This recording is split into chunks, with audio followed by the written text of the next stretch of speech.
رات کو عبادت کرنے کا فائدہ اس شخص کو ہوگا کہ جس کا عقیدہ بھی درست ہو۔ یہ نہیں ہے کہ دل میں اس نے عقیدہ یہ رکھا ہو کہ میں آپ صلی اللہ علیہ وسلم کے بعد بھی نعوذ باللہ کسی نبی کو مانتا ہوں، اس کی عبادات قبول نہیں ہو، یا اس کے علاوہ کوئی اور اس کا غلط عقیدہ ہے تو اللہ تعالیٰ اس کی عبادات کو قبول نہیں فرمائے گا۔ آج کل اس عقیدے پر بہت زیادہ محنت ہو رہی ہے کہ ایسے لوگ ہمارے اوپر مسلط ہو گئے کہ عجیب عجیب باتیں کرتے ہیں، ان کو دین اسلام کا کوئی پتہ ہی نہیں۔ 2 یا 3 دن پہلے ہمارے چیف جسٹس نے کوئی بات کی ہے کہ قادیانیوں کو بھی اپنے دین کی جو ہے ترویج کے لیے، تبلیغ کے لیے ان کو بھی موقع دینا چاہیے، ان کو بھی اجازت دینی چاہیے۔ جب عیسائیوں اور یہودیوں کو ہے تو ان کو کیوں نہیں ہے؟ اب جاہلیت کی انتہا ہے بھائی، عیسائی اور یہودی وہ ایک الگ مذہب ہے۔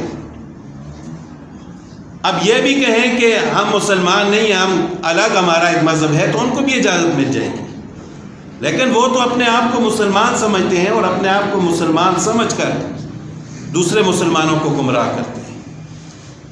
تو پہلے تو وہ خود اپنے آپ کو غیر مذہب تسلیم کرے، جو بھی پھر ان کا مذہب ہوگا وہ اپنے مذہب کی ترویج کرے، کیونکہ مسلمانوں کو پتہ ہوگا یہ مسلمان تو ہے نہیں ہے، ان کا الگ مذہب ہے، یہ کافر ہے، پھر ان کی مرضی ہے جو بھی کرے۔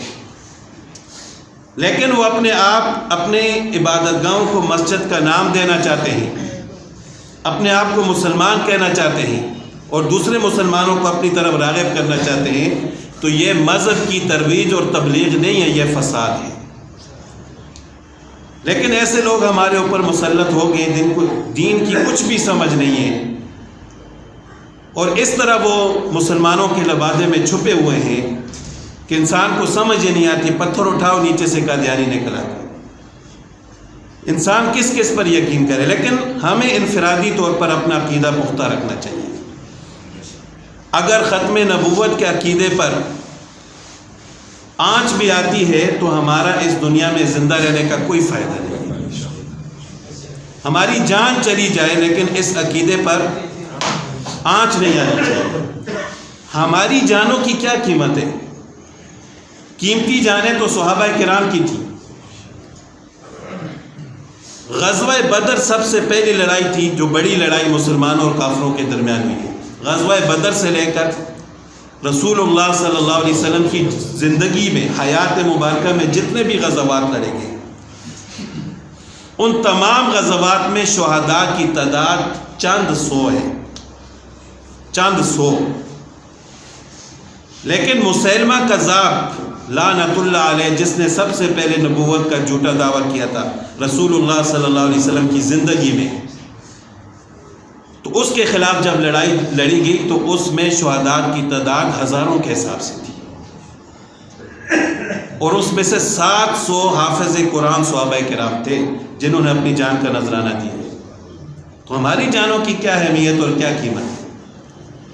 حضرت خبیب رضی اللہ تعالیٰ عنہ ایک صحابی رسول صلی اللہ علیہ وسلم تھے، مسیلمہ کذاب کے پاس گئے تو اس نے کہا کہ آپ میرے اوپر ایمان لاتے ہیں کہ میں اللہ کا آخری نبی ہوں، یعنی رسول اللہ صلی اللہ علیہ وسلم کے بعد میں بھی نبی ہوں نعوذ باللہ؟